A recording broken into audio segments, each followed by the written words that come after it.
Very well.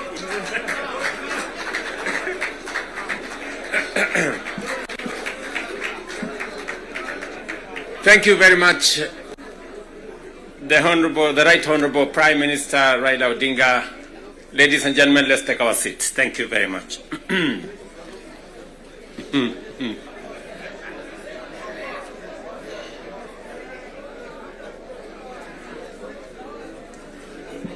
Now,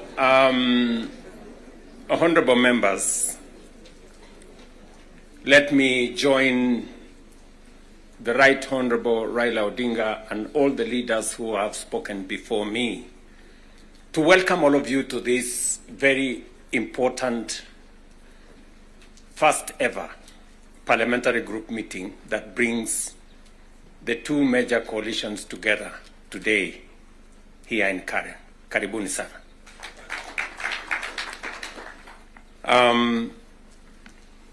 The Right Honorable Raila Odinga has given us the context of why we are meeting here. I really would want to add not so much, because he has ably contextualized why we are meeting here today.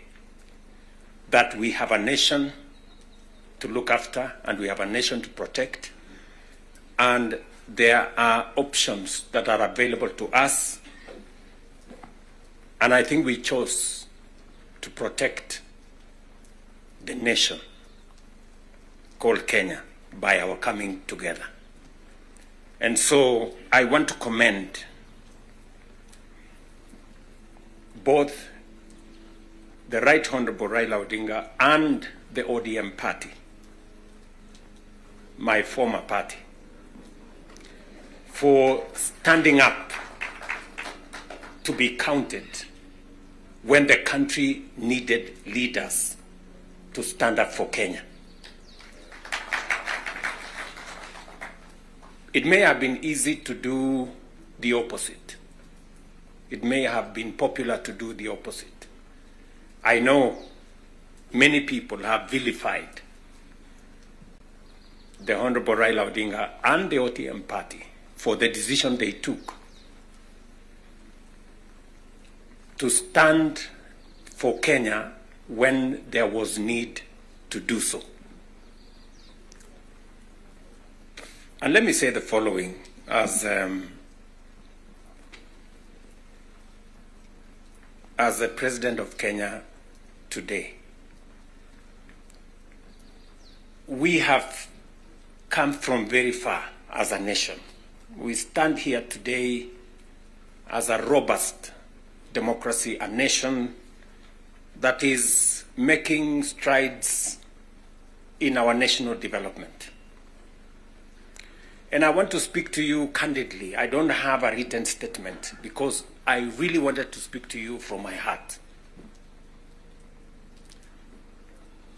Because where I stand today, I've had a political journey as a person. And by God's grace, I have come very far. You know, out of the 5 people who have become presidents in Kenya, I am one of them.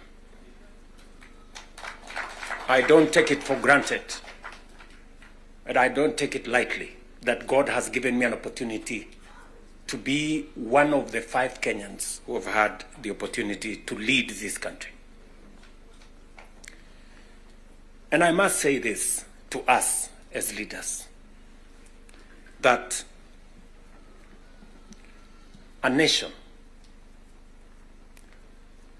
the progress, the destiny of a nation is decided by leaders. As to whether we are going to be a progressive nation or we are going to be a failed state is going to be determined by leaders, by us, the people who are sitting here. And therefore, the place of leadership is almost sacred. Nobody becomes a leader by chance or by default or by mistake. today you are a member of parliament or a senator or a governor or the position I hold and all the other positions that we hold because God and destiny has given us that chance. And we must think about it deeply. And so I want to ask you as leaders,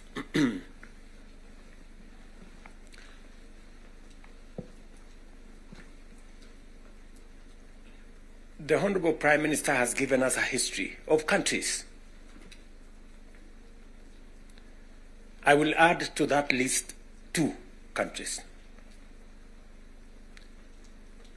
Singapore and Kenya were the same countries 60 years ago. Malaysia and Kenya were the same 60 years ago. But today, we play in different leagues. They have managed to progress to the first world. We are still where we are. The difference between what Singapore has become and what we are is leadership.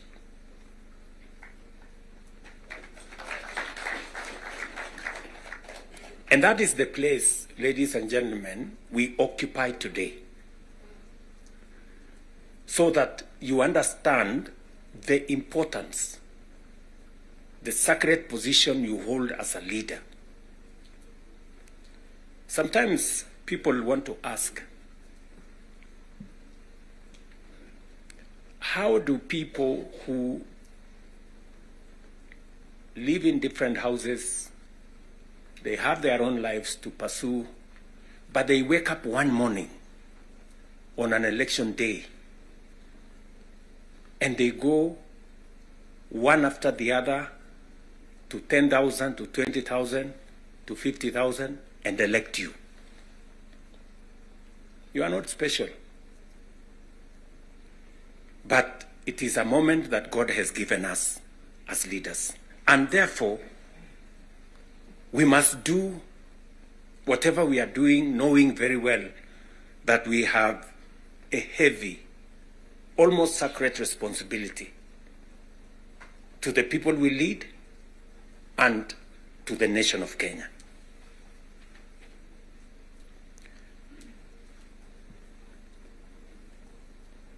And it is not that we don't know what we should be doing. We all know what we should be doing. It is not that we have shortage of ideas. It is not that we have shortage of what we need to do. In fact, I dare say we have some of the very best ideas. We have very good manifestos all the time. And in fact, if you look at, and I keep referring to this, if you look at the manifesto of Kenya Kwanza and the manifesto of Azimio, the difference is hardly 20-30%. 70% we share what we think should be fixed in Kenya. But politics somehow has taken our country hostage, that we cannot do what we all know we should do.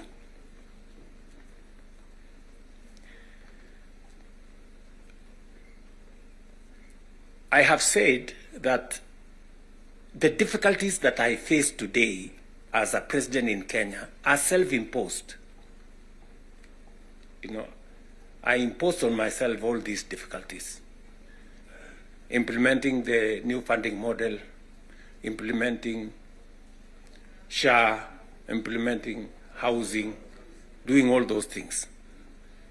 If I hadn't done any of those, I would be a very popular person, and but the country would not have moved anywhere. I am confident that if Raila had become president, he would be doing what I'm doing. Yes. He would be implementing SHA. He would be implementing housing. He would be doing reform in the education. He would be doing reform in agriculture. I know that for a fact, because I have been in his school of leadership. That's the correct position. And he would be as unpopular or as he'd be having the same difficulties that I have today. But these are necessary for Kenya to change. Friends, we cannot change the country otherwise. And that is why he has the courage to stand here and tell you, let us stop the extortion. Yes. Very few leaders can stand here and tell you to stop the extortion that is going on in Parliament. I'm telling you the truth. Very few leaders. Because we like making peace with mediocrity. Oh, and trying to explain things that we shouldn't be explaining. Now let me ask you, friends, we are all friends here. Yeah, we are one team, or so I guess. This fellow who is called chairman of welfare in committees, what is their job? What is their job? Extortion, that's it. And that is what Prime Minister is saying.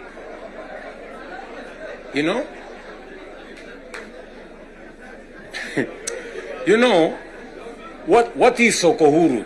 What is Sokohuru? Tell me, what is, you know Sokohuru?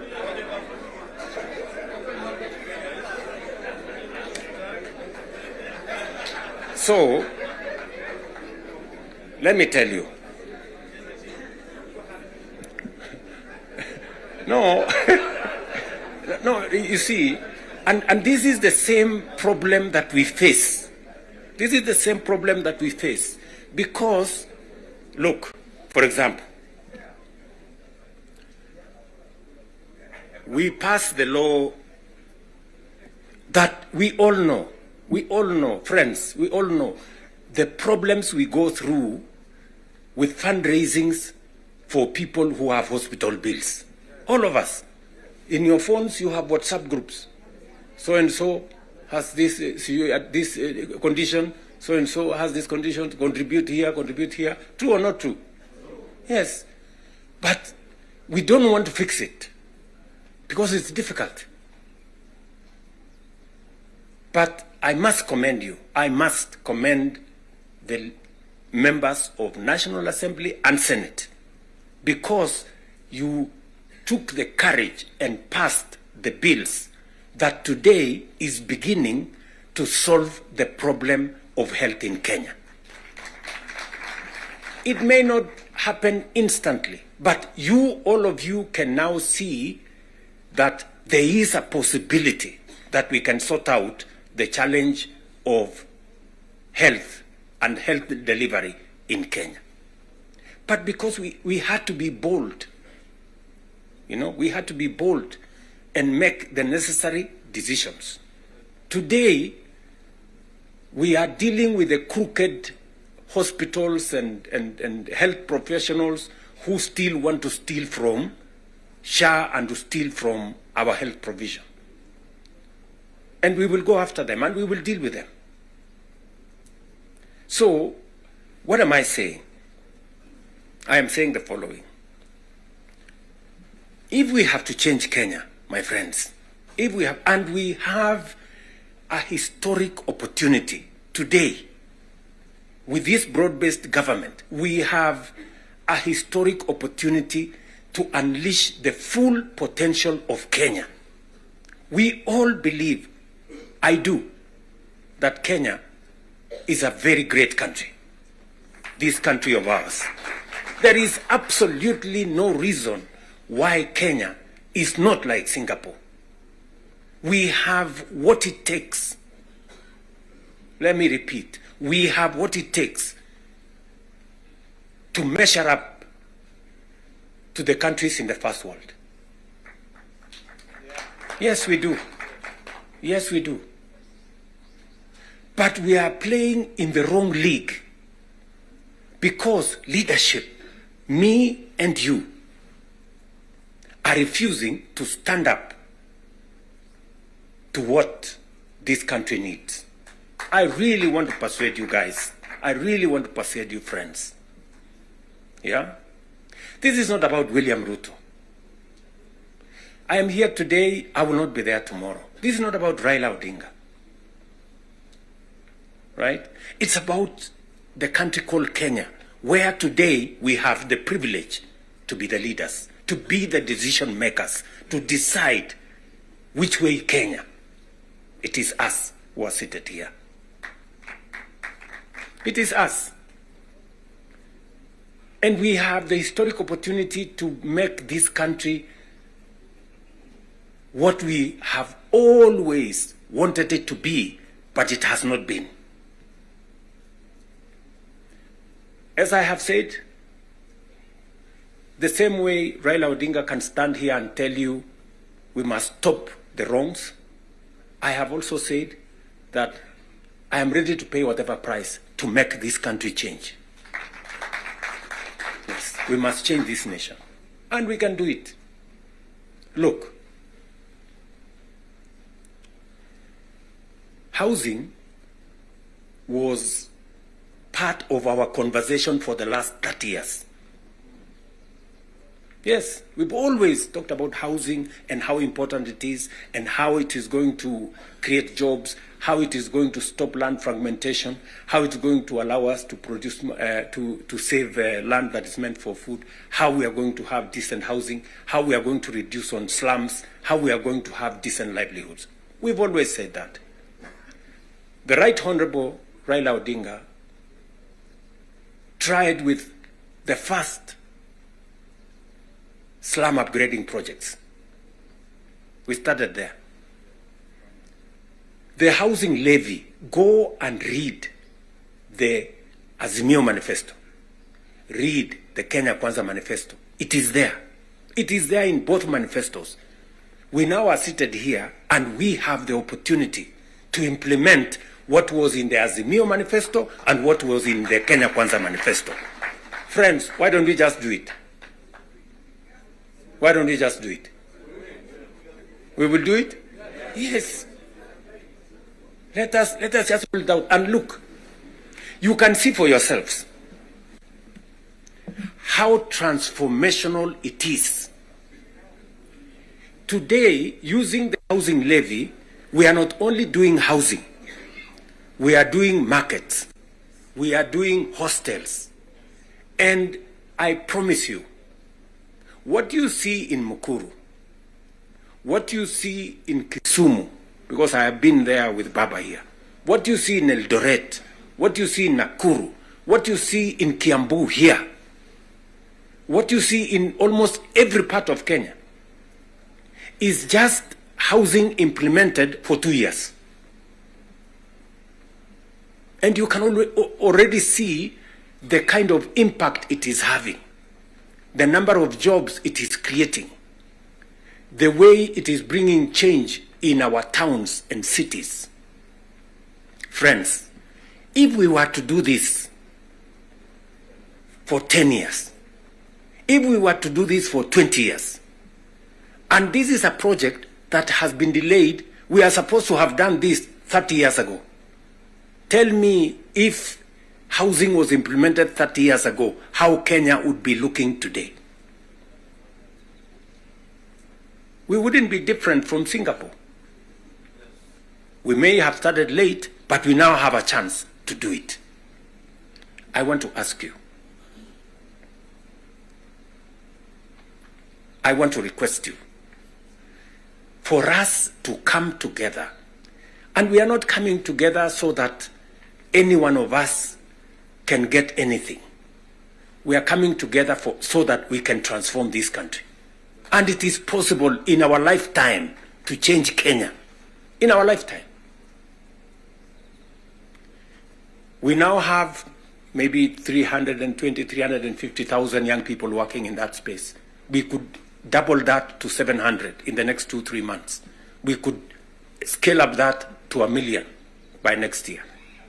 And we can energize the transformation of our country. That is why we are sitting here. That is why Baba and I have called this PG. Baba has told you we are here for Kenya. I am buttressing what we are saying, what he is saying, by telling you what we can achieve together. What we can do in our agricultural transformation. If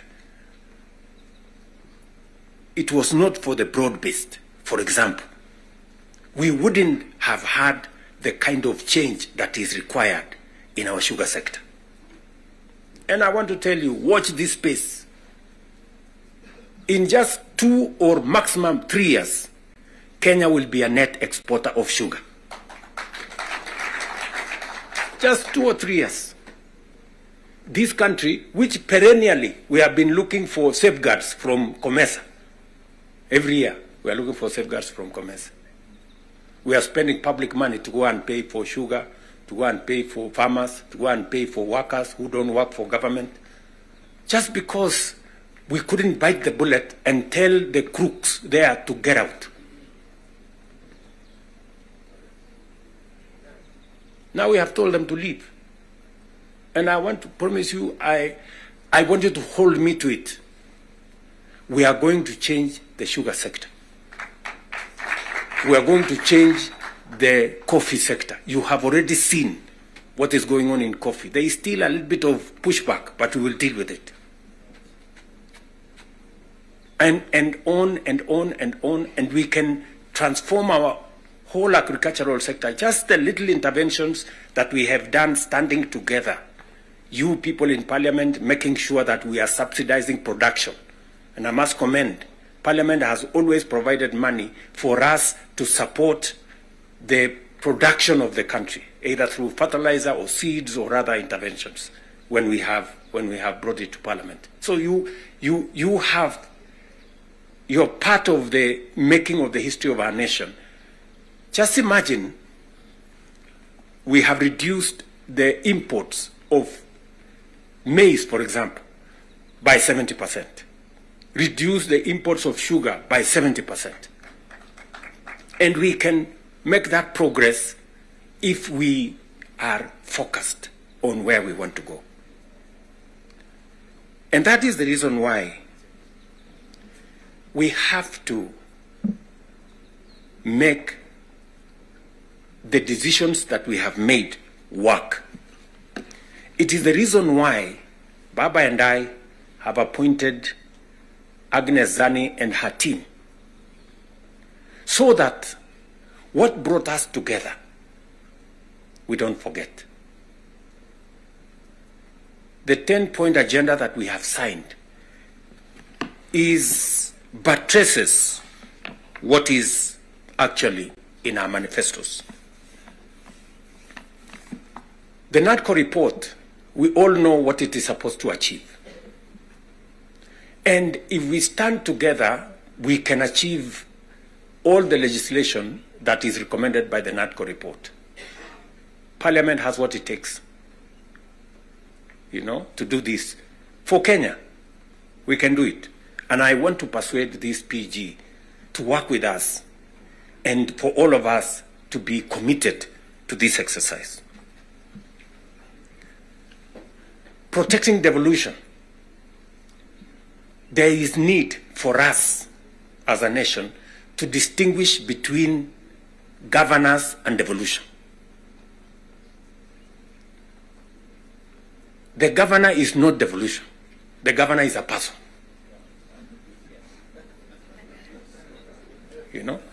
Devolution is about the people. It is not about the governor. And we can deal with the governor without disrupting devolution, if there is need to. But what is sacrosanct, what is constitutional, is that we must get local people, development, to be at a local level as much as is practically possible. I agree with the Right Honorable Raila Odinga, because I was in Parliament when NGCDF was passed. And the principle was right, because there wasn't any meaningful resources getting to the grassroots. And the big push for devolution in the constitution-making process was three principles: making sure that resources get to the grassroots, making sure that there is representation at the grassroots, and making sure that accountability is also at the grassroots. So we need a conversation. You know, there are legitimate concerns on how resources are being spent at the counties. There is. We cannot also run away. There is legitimate concern. Let me ask, for example, the latest Sokohuru in the Senate.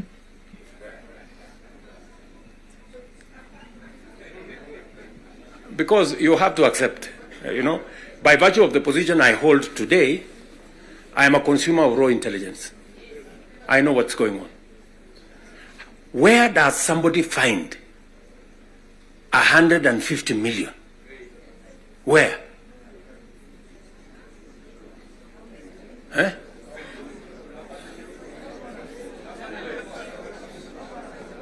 Is that his money? That is money that belongs to the county. Is that correct or not correct? Yes.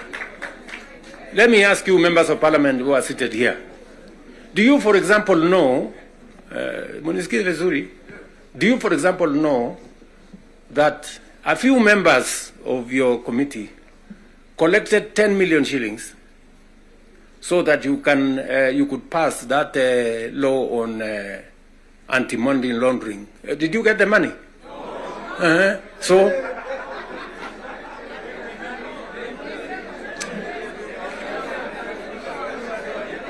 So,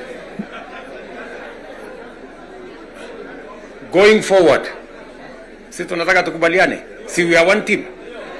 Yes, there are people who are destroying the credibility of Parliament. And they are collecting money in the name of Parliament.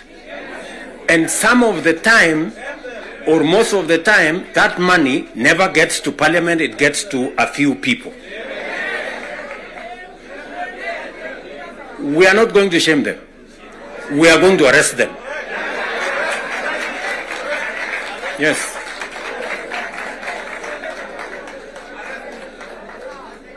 Do we agree?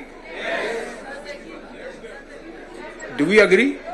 Yes. Whoever is giving and whoever is being given and whoever is doing whatever it is, we sort them out. Because the reality, friends, the reality is that there is a problem.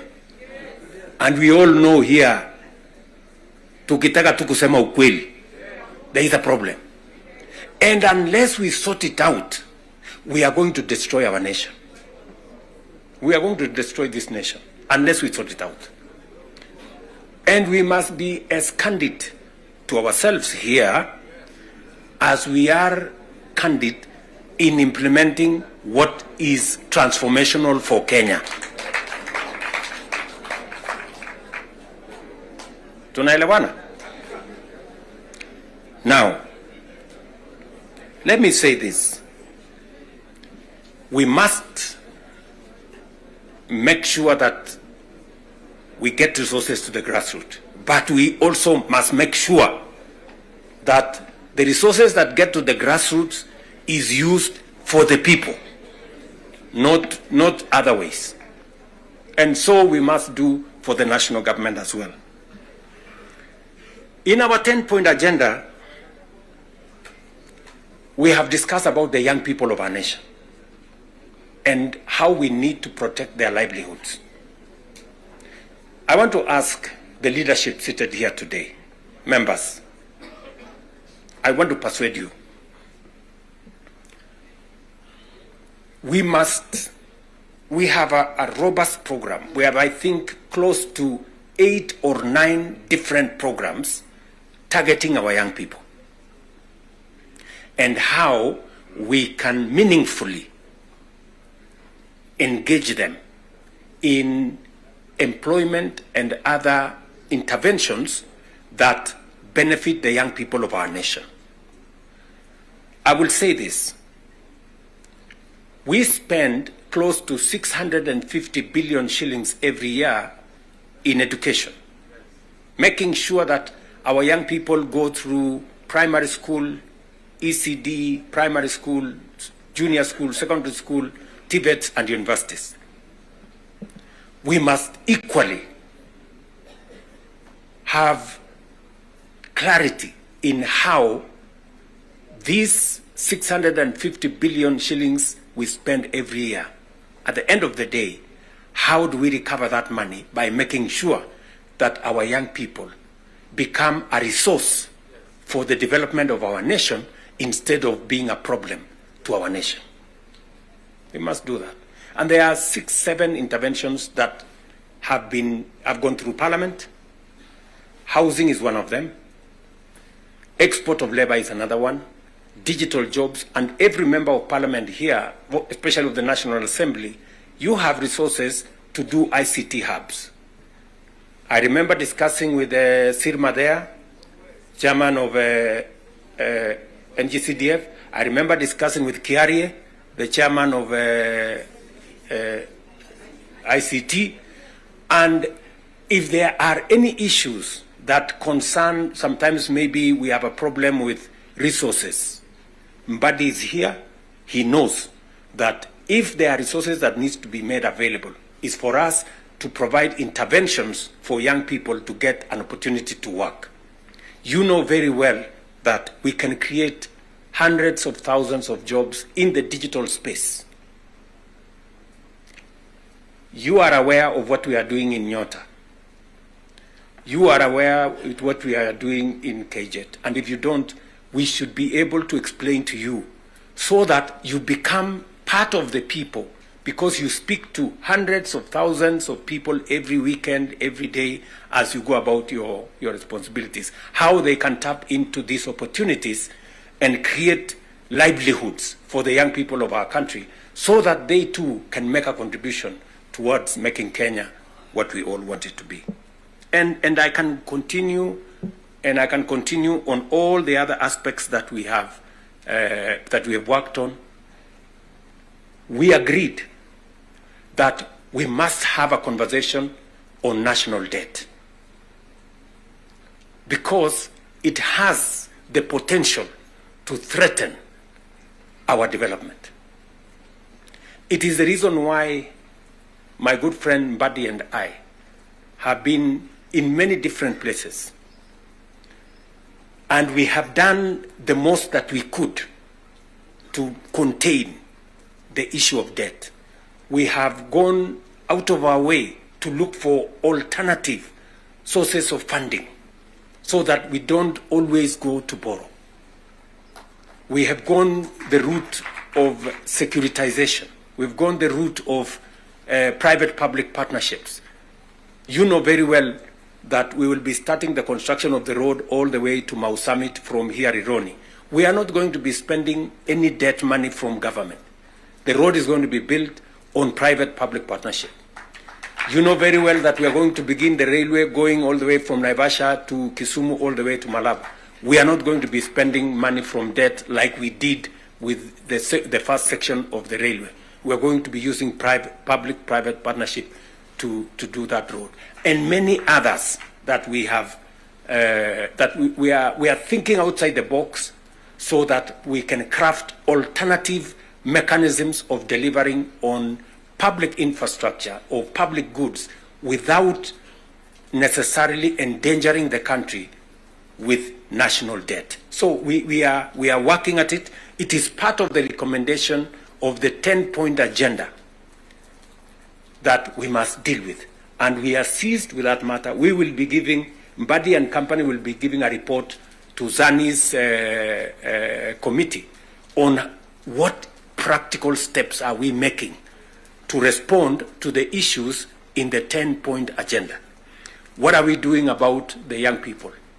We will be able to tell Zani and the PG, and the PG should be there to monitor what we are doing so that we not only do it for us, but we also do it for the people that we represent.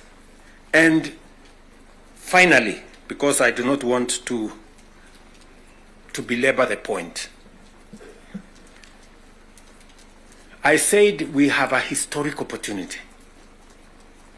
It is not always that protagonists come together to look at the greater interests of the country. But God has given us this opportunity. And I must commend Baba here, because very few leaders have the courage and the mettle to withstand criticism and stand for the nation. Very few people. Very few people. Many people look for what is convenient, what is popular, even if it is wrong, and they want to pander to it. But when a nation's destiny is at stake, you need statesmen, you need people who have the courage to put Kenya first and everything else secondary. So, what am I saying in conclusion? I am saying Zani and team have a job to do. They will be briefing Right Honorable Raila Odinga and myself on what needs to be done. We will be able then to guide what will be happening, what the executive need to do, what the legislature, the role the legislature need to play, and the role others may need to play. And as we do that, we will need another opportunity to be granular. Today was the first occasion for us to deal with this. But down the road, we need to bring the members of the executive, at least the ministers, to come so that we can have a meeting of minds between the executive and the legislature on matters that are of national importance. Further down the road, we may need that engagement. Maybe not in a sitting like this. Maybe we can organize a retreat for 2 or 3 days so that the questions I see members of parliament asking on some of the programs, we can fully understand the import of the programs we are running, what they are meant to achieve, the transformation that is supposed to happen, and how we position ourselves to make sure that we provide the push necessary for that transformation to happen. Again, focusing on the greater picture, the bigger picture of our nation. So, ladies and gentlemen, I want to say thank you very much for coming for this session. I know we will listen to you by way of feedback on some of the things that you want us to respond to. We are here because we are one team and we want to succeed together. And we want to make sure that none of us is left behind. Are we together? So, mimi nimesema asante sana. If there are any questions directed to me, I will be willing and ready to answer. If there are some directed to any one of us here, we will be able to answer.